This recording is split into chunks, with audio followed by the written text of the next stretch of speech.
5 critères cumulatifs pour reconnaître un faux poète. Je vous en cite 3.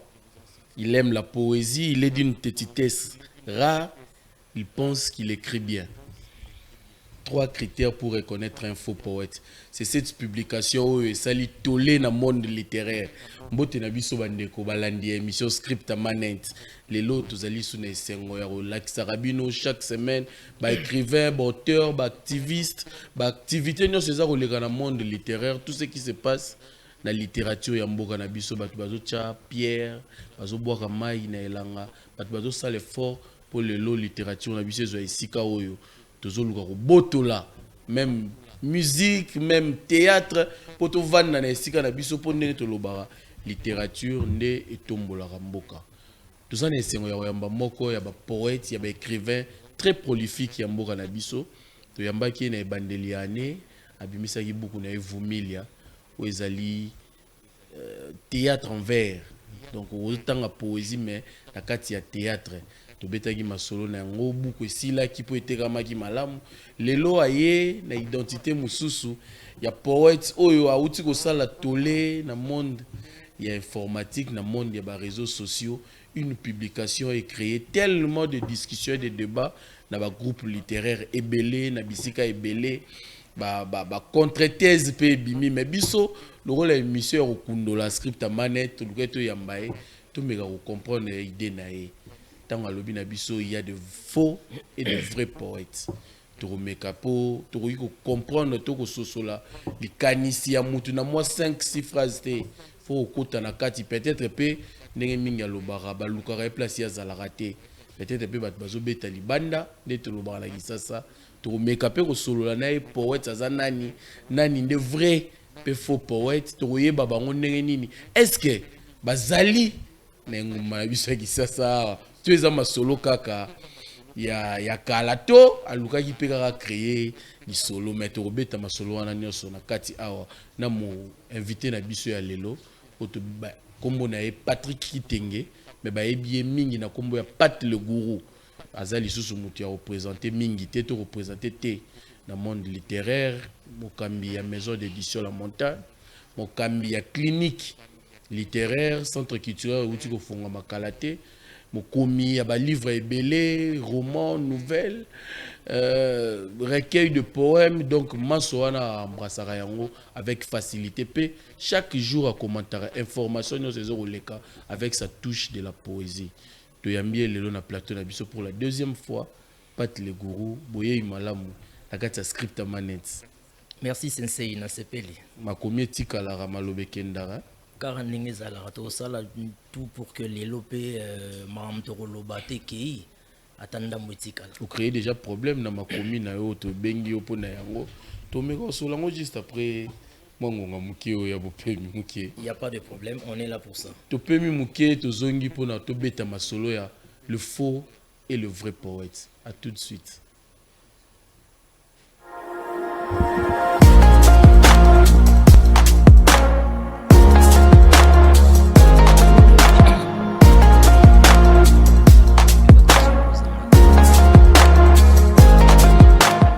Du coup, tu reconnais directement la première question, Pat le Gourou. Poète, ça zanani.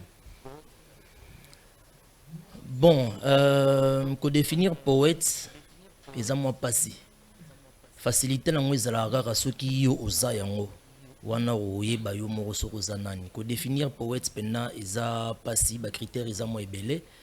Mais na ndenge ka ya mukuse poète ils ont muto yo azana capacité ya okene rozwa eloko moko ezalaka te po azalisa yango na maloba yo oza ko se reconnaître comme poète bien sûr eloko nini ezolakisa naza na capacité na otoloba wana ya kozalisa oyo ezalaka te ya kozalisa oyo ezalaka ozalisa déjà nini maloba ebele nazalisa nini précisément non nga naza mokomi ce qui signifie que na makomi na ngai nazalisaka biloko ebele et puis omoni kozalisa eloko yango mpe eza ntango ozozalisa yango moto azotanga yo opesa ya impression que azoyoka yo et puis azala na elengi wana ya eloko moko boye ezokumba ye il faut zala na babiloko wana soko za nango wana nde bakoki koloba ke oza poète. Et surtout soki oza na inspiration moko oyo ezosala ke okoma ntina baniveau wana. Soki ozali se eloko ezalaka te okomi poète. Non, soki ozali se eloko ezalaka te oza poète te, parce que nde nauti koloba c'est peut-être que na lingala air moko te ata français soki ekokota nga basala nga baremarke mingi ba français trop. Non, monsieur za lingala mais soki esengi tososola eloko moko na français et Oui, déranger te. oui, je suis beaucoup plus à mon aise quand je le dis en français. Et ça important, c'est-à-dire que le poète, c'est celui qui va chercher au fond des eaux ce qui n'était même pas soupçonné, mais qui le ramène avec un rythme et une musicalité, dans la mesure où la poésie, c'est quelque chose qui s'adresse principalement à l'âme. C'est pour ça qu'on dit toujours, on lit un poème avec les oreilles, pas avec les yeux. Un poète, ça zalaka kaka na monde ya littérature, to hors littérature, to romona pe poète. Non, en dehors, en principe, le problème c'est que wana siko ça dépend de la définition au bazo pe sa littérature. Nyonso poète azo sala. Quel que soit isika ke iko zoyango, tangu ya zui yango ye nango, c'est forcément dans la littérature. C'est-à-dire source na yeza littérature te. Mais sika ya kapo a étalé et loko ya zui. Contexte wana, domaine wana, ce monde-là, c'est ça la littérature. Bongo siko tokomaki na théorie ya vrai na faux poète ndenge nini. Soki déjà muto azali oyo azali sara oyo ezalaka te. Comment ozali su ya faux? Bon, to kene mwambango te. Likanisi ya koyebisa biso ke ba vrai na ba faux poète outi wapi. Ngana loba toujours soko zana, il faut être jaloux de ce que tu as, jaloux de ce que tu es. Au rose dans le contexte mo bo etenet yo zawana na biloko sala romoni mutu mo boye ache mesa ache micro alobi ye pa ibo sala eloko yo sala. Na sanzete. Teza na sens. On va obi la sanzete. Teza na sens justement. Alors ne eloko yo sala ka kolingaka te batu bakota rara ngulu ngulu. Moko je pense que le problème c'est que beaucoup de choses sont bâclées chez nous. Il y a pas de sérieux, il y a pas de critères de rigueur. Mon photo tchara moi rigueur, c'est-à-dire tous abisunions se place mon loco la rara le quoi bambou mamades ou quoi. Mon to tchara maïa mabe au matayango moro. Que maïa ngo sko ezala ini. Maïa ngo na ngana jet. Monité mati ozo mona bango. Mais ce total ba critère ozolo ba eza ba critère ma bête. Mais tala yango justement. Tala yango ka misa tu molobela ki 5. Eza 5 na ni balé wa les années. Yango na yet. Ya liboso to tangi yango. Il aime la poésie. C'est normal, Moutalinga la poésie, ça a poète, non? Bon. Deuxième critère, il est d'une tétitesse rare. Bayoka ata. Bayoka ni alors quand il y a ça, mamni malin. Maroyoka nengeni au départ, mazo salé mama be. Bayoka nengeni. Bayoka kate. Le problème na bango. On a zobenga ba faux poète son.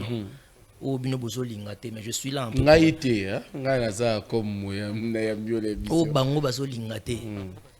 je suis là un peu pour ça, pour essayer de démontrer ce que c'est qu'exactement un faux poète.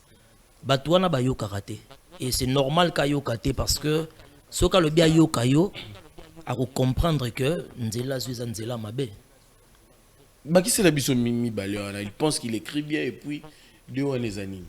Non, c'est-à-dire que déjà au départ alingara poésie et puis il y a kanisara komara bien et puis ça mutu makasi. La vérité c'est qu'un faux poète c'est un usurpateur. Faux poète azana identité en réalité. Il n'a pas de source précise d'inspiration. Ça je vous donne un exemple, c'est-à-dire un faux poète à kokoma. C'est le hasard qui fera que texte nae ezala authentique. C'est le hasard. Un vrai poète, c'est celui, comme je vous ai dit, qui est capable d'aller puiser aux profondeurs des eaux et ramener quelque chose. Mais par hasard, un faux poète peut plonger et ramener quelque chose. Mais le problème, c'est que le faux poète, quand vous prenez son texte, il n'est pas capable de vous expliquer comment est-ce qu'il a juxtaposé les mots pour que ça donne un sens. Un autre exemple que je vous donne, Mutako Maloba ya mutu mususu.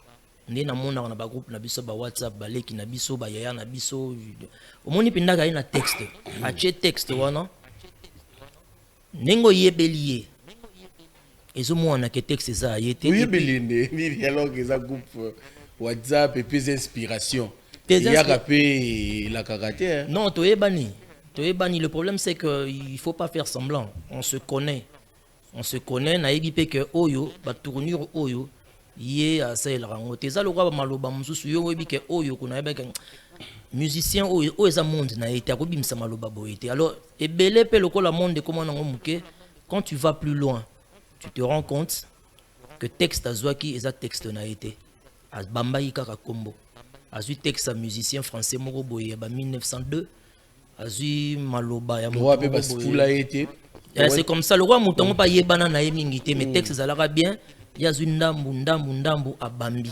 lokola na yesi na premier critère alingaka poésie yemora sentir que son abambi oyo na oyo ezopesa loko moko ya bien. C'est pour ça qu'on a ce critère on appelle si le critère est bon mais pour quelqu'un de mauvais. Celui-là n'est pas un bon poète, c'est un faux poète. Pourquoi? Mais parce que il n'y a pas d'inspiration dans ce qu'il a fait. Il a rassemblé les mots, il les a juxtaposés et il s'est fait passer comme étant auteur. Un vrai poète, il est chatouillé par l'inspiration. Voilà. Mais tu vas te déranger sur notre discussion Mingeleki. Je m'excuse. Ça te déranger, je m'excuse vraiment. Ça te déranger parce que critères aux autres choses. Mais le problème c'est tant que c'est des poètes na simana bango. Faux tout simplement tout mauvais poète. Mais qui sa poète na fausseté à tout. Là ces autres dérangés tu mingi on a moni yango wana. Déjà pose à la faux il faut à la yango. Donc ça yango mais ya faux. Mais or na poésie pour na batu mingi na soli na bango likaliso balobi on devient poète ça va d'être mauvais ou bien mais on ne peut pas être un faux alors qu'on n'est pas poète. Bon ça c'est un faux débat. Ça c'est un faux débat. Qualificatif wana nde ya faux. Yango déranger batu. Babi pour na bango roi ba mauvais poète to carrément des écrivains. Mais tant que bengi bango poète au baxi faux. C'est là où ça dérange certains poètes. Ça, c'est un très mauvais débat. D'abord, différence est alliée entre faux poètes et mauvais poètes. Ça aussi, c'est ce qu'il faut savoir. Il y a une grande différence. Ensuite, Nzambo Okutakela Biso, Sorotangi na histoire, il y a religion. On a parlé des faux dieux. Nzambe Okutakela Biso Pembe na ba faux dieux baza.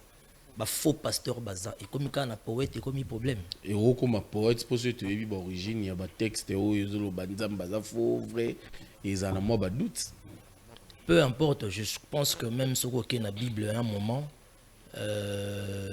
tant bazo ba lisola banzambe ya bal je crois qu'à un moment ça doit être Élie oui. À moins que je me trompe à Abisi bango il y a reprouvé bango que nzambe oya sambelaka Nzamba solo, le vrai Dieu. Parce que oya bango, baza ba faux Dieu. Na pembe nyono zo ka Dieu partout. Et comme na era poète mi problème pourquoi?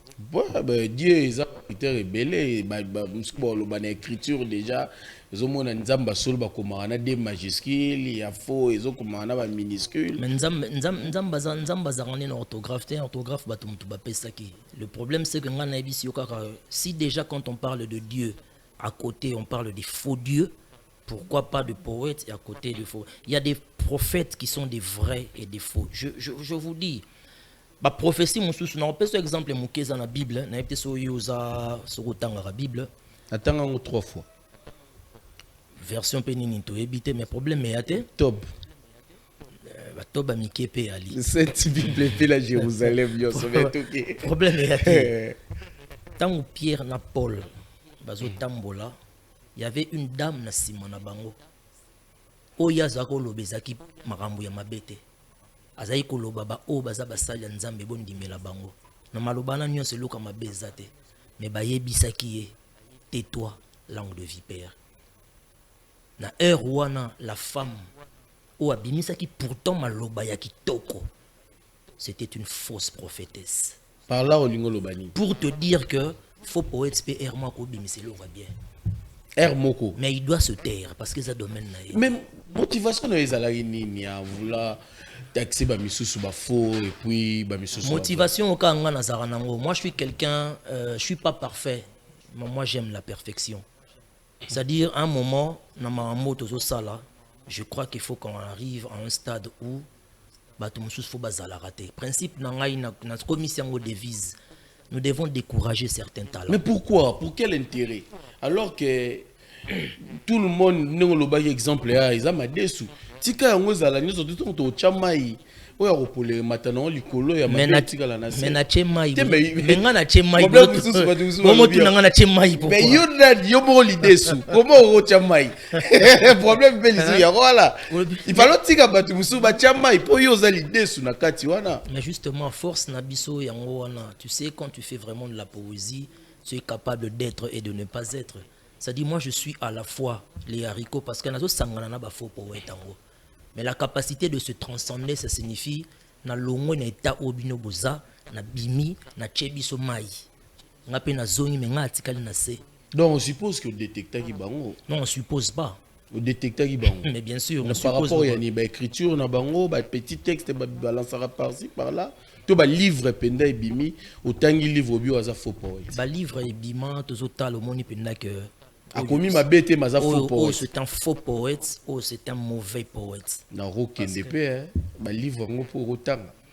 Ouais, na autant pe ba livre ngo. D'abord. Mais na autant ngande ba titre na ba On peut la lire guys. Mais pour on lobby de décourager bango alors décourageons bango jusqu'à la fin. Il faut décourager certains talents. La meilleure des façons pour nous décourager certains talents. On est dans le bar toujours, il faut tout fan justement place moko na bato ngo.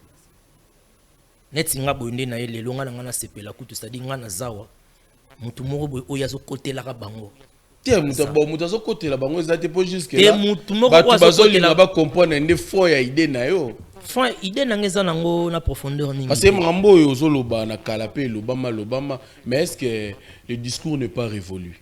Le discours est révolu nini ti lelo yo kasi lelo ba faux prophète ba bandi na mokila lelo sera ba Eli baza discours ngo ezala kaka Satan azakaka mama belle bino boningesi. Donc vous supposez le roi ba faux prophète bazali, ba faux pasteur bazali, ba faux dieu bazali, faux poète bazali. Nécessairement, c'est pour l'angéza logique. Oui, temps ezoleka, les écrits restent nengolobaki avant émission. On a des jeunes frères, on a nos parents, on a des enfants. Barokola. Barotanga nini nazarotanga tout à l'heure na nzela tang nazoya natangi livre moko place bazolo que le livre est pédagogique, le livre est un matériel didactique. Ça dit na rozala surtout pour dans le domaine ya langue nangina tangi sa mona langue na bise pesa un livre au sensei ya koma wana yaka nango talomoni awa na grammaire bakomaka boy basalaka be basalaka be parce que batu bakomaka yango totanga ba Maurice Grévis ba biso totanga ka moi français muke lelo sozo ye que la lingala mutako sote comme yozo comme la lingala wana luka mutu moko voilà o kende ko ye ko la pa bakolo ba ye ko nzamba sala biso to botama mukolo moko te po baleki ba ye ko la pa mikolo bo soki biso siko lelo to ça déjà mabe po baleki ba ye ko la nini. Donc vous supposez sans ko chamai na munoko nde to lobara que batu ba komi mabe za ba faux poète bazali. Oh nazo supposé te. On a bio côté la bango pona nini. Non, nazo tchara na supposé te. Moi je te dis qu'il y a des faux poètes, il y a de mauvais poètes parmi nous. Mais si vous yo zanani pour au qualifier ba vrai na ba faux. Moi, je suis celui qui en a reçu le message, la mission, le devoir.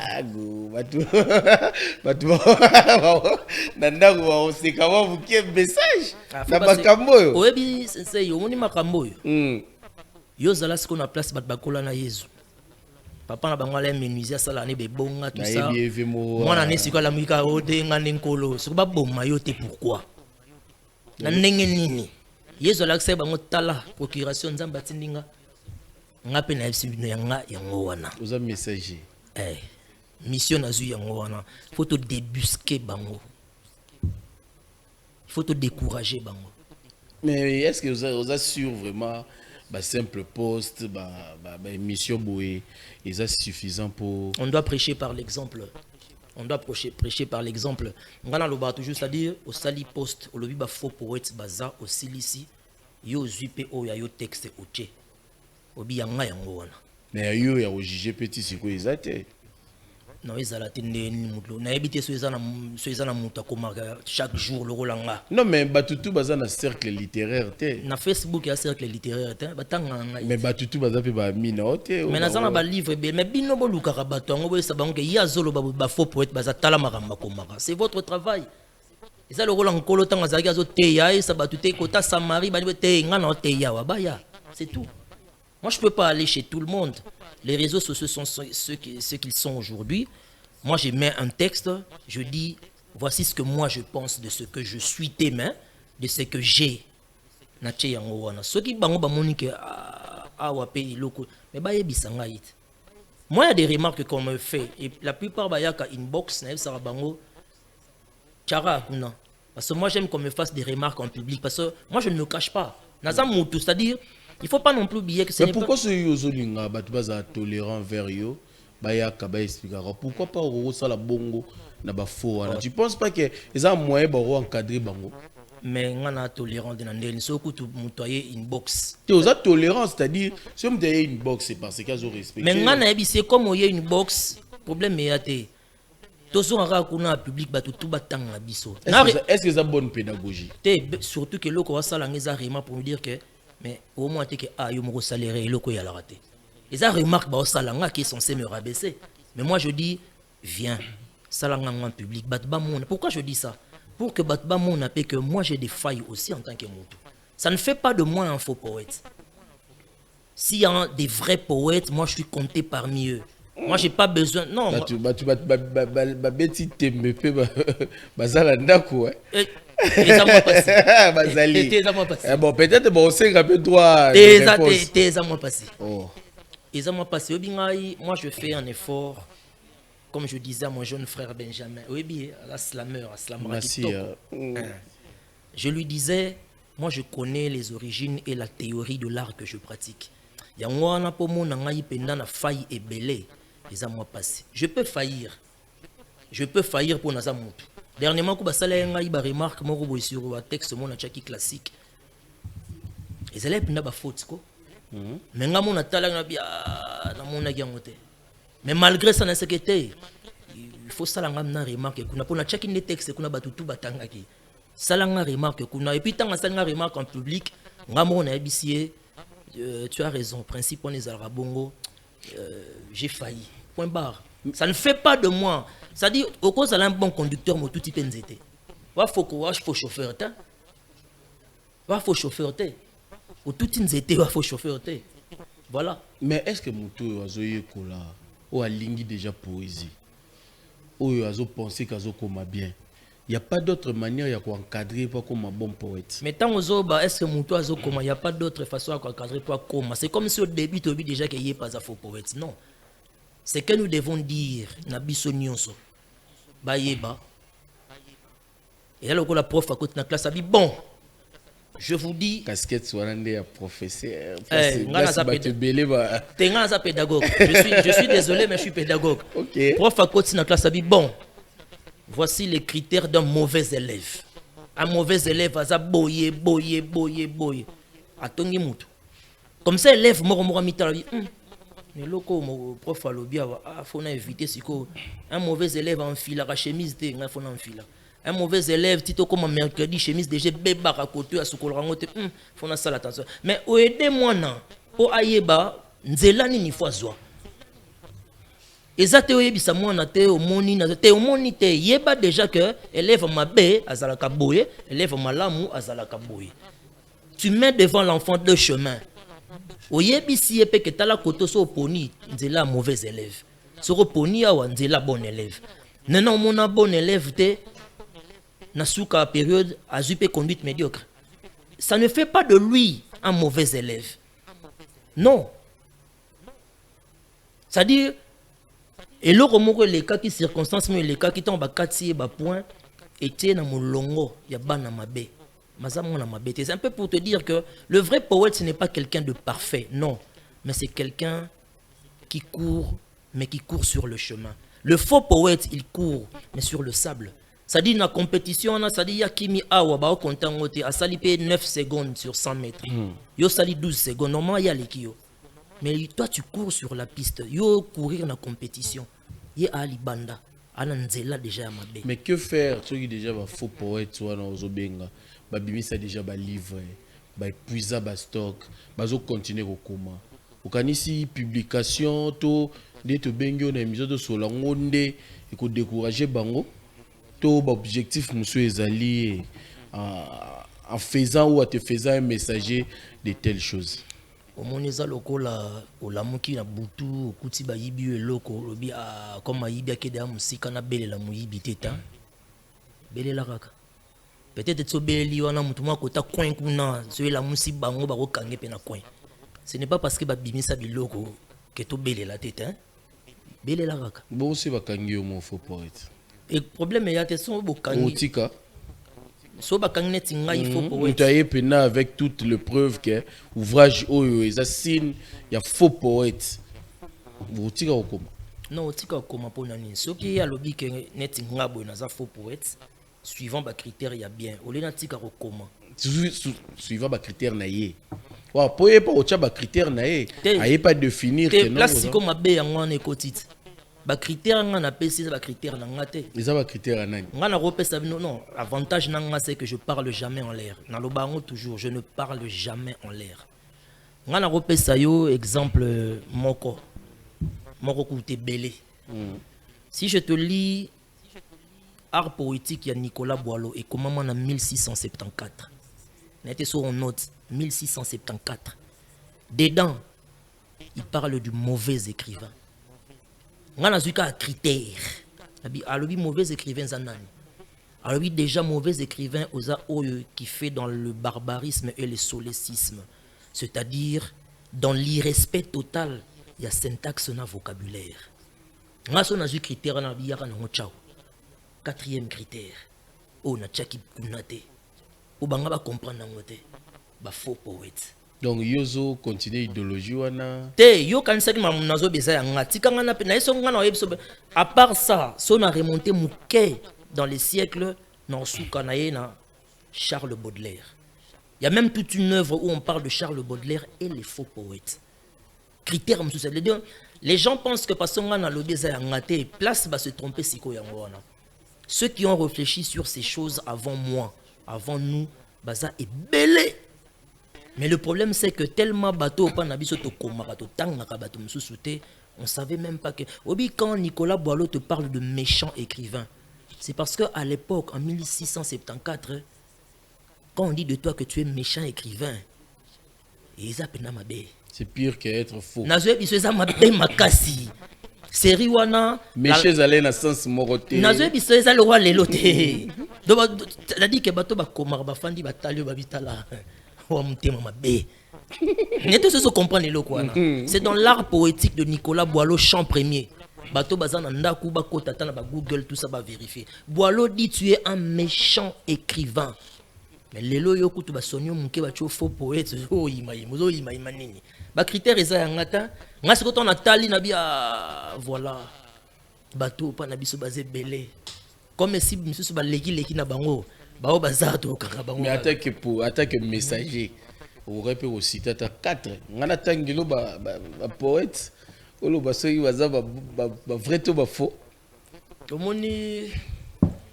j'ai dit en tant que messager après tu connais mon franc parler hein. Moi tu connais mon franc parler. La poursuite judiciaire et ça la matin. Si et ça la ma bête siko yango wana ko ba rappeler ça ko m'interpeller yo de tanga yiko kasi yango nanga na eso tanga yo comment ça na courage à otanga yo tangi nga na pieka critère ici nango mais il y a des faux poètes entre nous, il y en a tout plein et aux assure que bon se reconnaître Tu vas se reconnaître. Va se reconnaître. Au moins, tu es dans le belo, on a moins calme, côté mouké. Calme. Oh, un livre poésie, ils ont pu bébélé. T'es livre poésie. Le mois passé, c'était le mois poétique. Mais livre, ils ont déjà encore que ils ont un livre poésie. Il faut bien se temps. Moi passé ba livre bima qui menga publication nga ezali ya kala mingi ta so livre bima qui pendant que nga na publié éditeur azo qui déjà vend. C'est-à-dire quoi? Mais éditeur azo qui déjà vend biso to loba no mama ba faux poète. Ah OK. To lobby yango kala mingi ta poto yo remarquer ma besiko c'est ça aussi parce que nous avons remarqué que ba livre ngo zo bima mingi. C'est-à-dire au vani pe no tangi go au tangi. Te o te. La poésie, quelqu'un m'avait dit un jour, un aîné, oui, mais vous avez le temps à réfléchir, Mingi. La poésie, c'est l'art du repos. C'est l'art qu'on fait quand on a fini de tout faire. Tu vois le niveau tout ça. C'est pour ça que chacun qui se lève un jour, il dit je vois le soleil dans tes yeux, tu ressembles à une lune, je t'aime beaucoup ma copine, point barre, Nassé a commis prince de la poésie, bah tu vas bêter ma beaucoup. Azalara déjà tous les exemples. Prince de la poésie. Soraza c'est que Soraza c'est que a commis prince de la poésie. Bon, et l'autre bongo a okende bisika baso betele maboko. Batu ba betele maboko peut-être parce que ba yebité. Et ça ba texte msuyo moko tangi, tu vois que ce qu'on appelle la poétique. La texte on ezate. Mais ba betele quand même maboko. Mais le problème est ça batu baso betele maboko toyé. Pour ceux déjà yoza yomoko 10 personnes ba betele maboko nenge mokomi mora koma ceux qui problème à démocratie yango wana ce sans imbécile n'a dit intelligent sans imbécile ba gagner problème est ça yé to eza bato bazo betele maboko non problème est ça bango nyonso problème est ça bango nyonso pour le mauvais poète, on peut comprendre légèrement quelle difficulté il a. Mais le faux poète, comme je vous ai dit, c'est un usurpateur. C'est un criminel. C'est un tortionnaire. Mais le rose assume en obo. Tanga bango rara. Nazo assume nini. Que ba faux poète bazali avec rigueur aux autres sana ba mot. Te ba faux poète bazali. Baza pena. Nga crainte na ngeza juste. Nga kuna ngaki moko na yane awa. Beaucoup pere bima oyo kotanda ba idée wana kaka toto suki kaka na toile. Non, nga le wana lingana nga pe kokoma mingi, je peux le problème c'est que miko na sana temps mingi te. Nazo bimisa un recueil de poèmes. Pour donner l'exemple, moi je n'aime pas parler en l'air. C'est-à-dire que je suis là comme tu tangi abi ah. Tu as raison. Tu pas vous allez là tort. Parce que domaine il y a problème nango majeur et zalarake subjectivité zali trop. Donc on a aimé loko yo aimé pété ya aimé talarara au monika preuve nango zo monaka na ba warrior na ba gaulois. Donc rien de bon peut venir na camp contraire. Donc on nous autres y a camp contraire ils nango ka bongo bongo.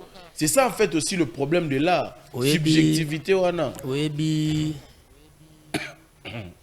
le cœur de l'homme tel que Dieu l'a créé ne changera pas aujourd'hui. Jésus sera un miracle. Ils allaient pour battre mon apéke. Comme ça, les miracles, boy. Tout l'andenan. Paroy ya pekara non ngai talaboué bolanda papa na ngai bi papa kenai.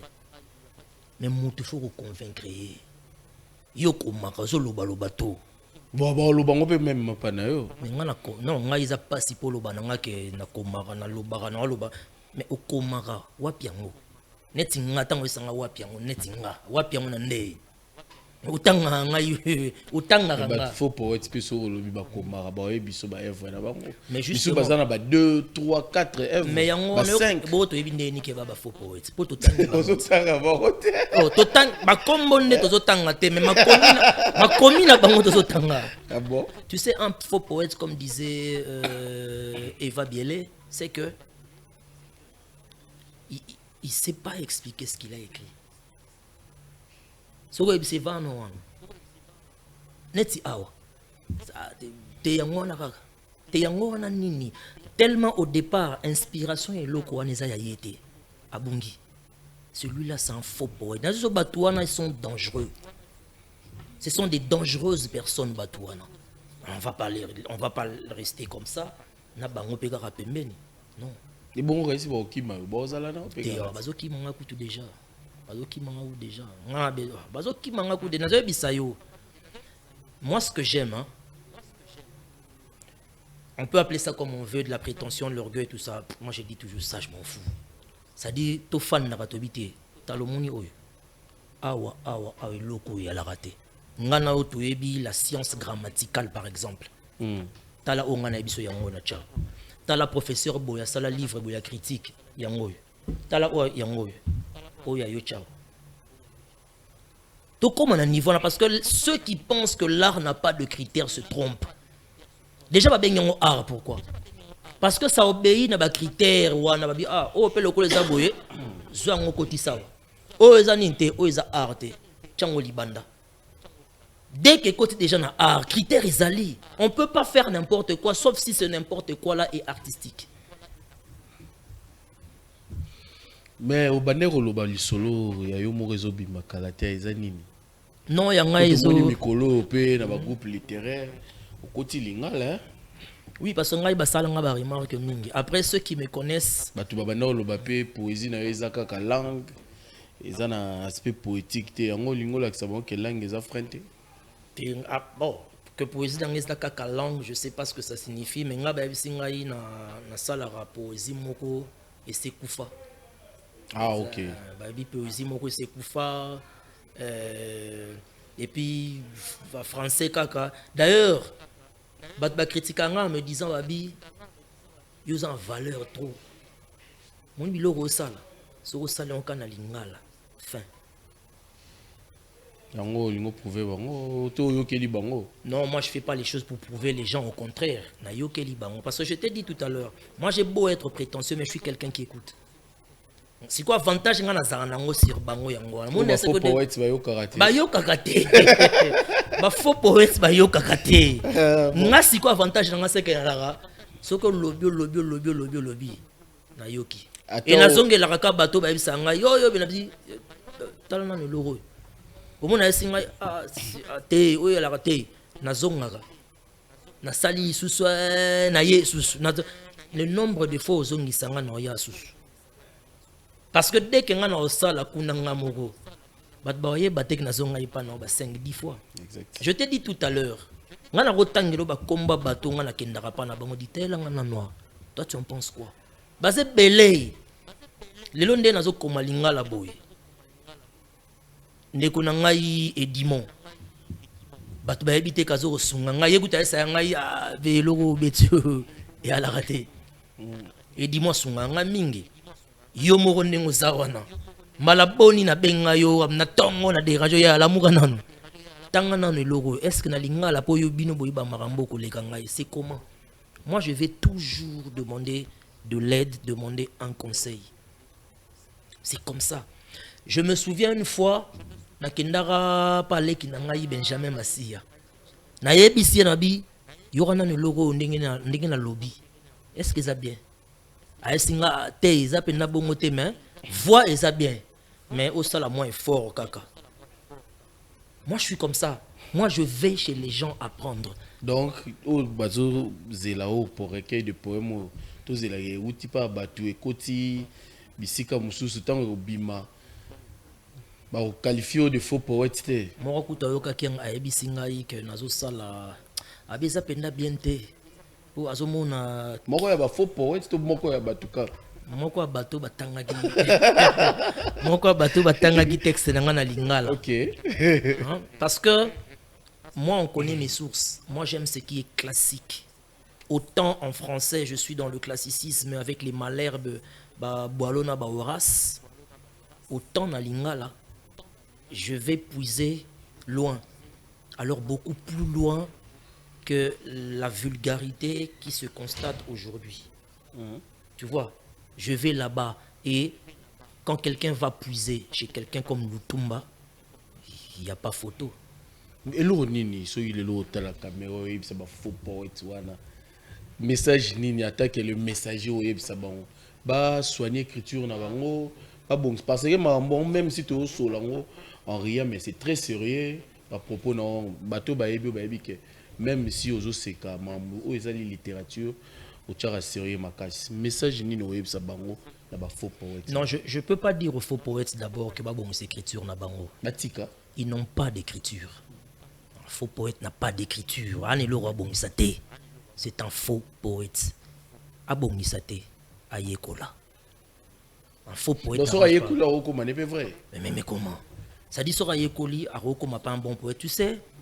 Oko yenga bongo man parce on ne devient pas poète, babota mara poète. Ça dit ozano ne lokwango. Ko sale lande o ebité. Na ebisio aling yo ka salingara poésie pour un faux poète. Parce qu'Azan déjà, Azan a sens wana ya linga poésie. C'est comme celui qui a le sens de la bourgeoisie mais qui n'est pas encore bourgeois. Ana sens wana. Faux poète Azan nango. Il n'a pas d'écriture. Atika, dès qu'Atika comme koyekola, au romona a ko bouger et logo Azan nango wana. Non, ils sont encore rattrapables. Récupérables. Bah pour certains pénètres c'est possible. Neti nani, c'est aussi ça. Neti bon. Neti nani aza récupérable té. Té né les héros de la TVT. Sora za rotala. Ma rotala ta na net. Té na net sona eko déformé combo. Ah, il net yé c'est fini. Et c'est fini. Pour le reste, le mauvais poète, il est récupérable. Le mauvais poète, c'est celui qui a déjà et dans l'inspiration, les inspirations naïe moko. Ko sale la nazo kokate. Azane na karme ko bimsa na lupango. Akokana mti a touchara non portail. Yé c'est déjà bon. Ozomone. Mais le faux poète ça dit kariaka na balabala. Départ karaniati. Tellement il y avait place à tout droit comme bobetele maboko par hasard, y était. Il est dangereux ce gars-là, ko simba ko volante. Dans le faux poète a bon écriture parce qu'il n'a pas d'écriture, qu'il sait ce qu'il fait. Aluka bato ba biloko wana basunga ye. Non, tu penses souvent il y a des gens où vont se sentir visés. Oh bah hebigo. Tu me soupes mon. Mais ce que nga mona ebisa bango déjà bien et loro sala na c'est pas bon. Pour moi non, c'est pas bon ou c'est faux. Non, c'est là singa la zala ne moi mal à l'aise ya. Et à combien loko yo sepeli na ngote c'est pas bon. Yo peut te rappeler ba critique wana. Mais ngakuna so ngo chaque jour. Voilà, quand tu dis que c'est faux en fait.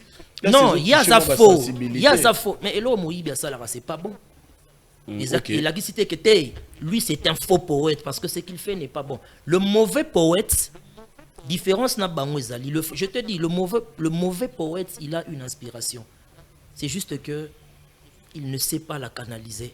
Et dans ce qu'il fait, et il est prétentieux le mauvais poète. C'est tout. Pour le reste, je répète, un faux poète n'a pas d'écriture.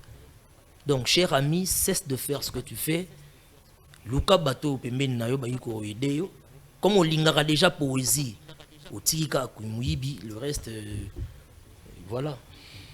Ba faux poète au kibiso ko développer moi idée na ye. Il y a vrai na ba faux poète.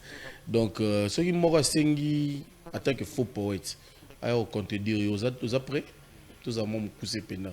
Mais il faut aider les gens. Soraï pour contredire, ce sera une façon de l'aider. Moi je suis là pour ça. Christ a dit pour na batamala moutin, ngana za pour na bango, ba faux poète tout ça. Bon, là c'est la prétention de Pat le gourou. Tu es bien déjà, donc il se voit déjà comme Christ. C'est pas mauvais. Tous ces là-bas, voilà, bima boyo qui dénaye. Tout celui à la posa, il y a rotali sandego gazana libungi. Malgré message naé azui, on ne sait pas de qui. Alobi qui va pour la babwe baza. Ah et pour mon isaïe libungi azali. Au bengi biso au solalandeko. Nanzela en pleine émission.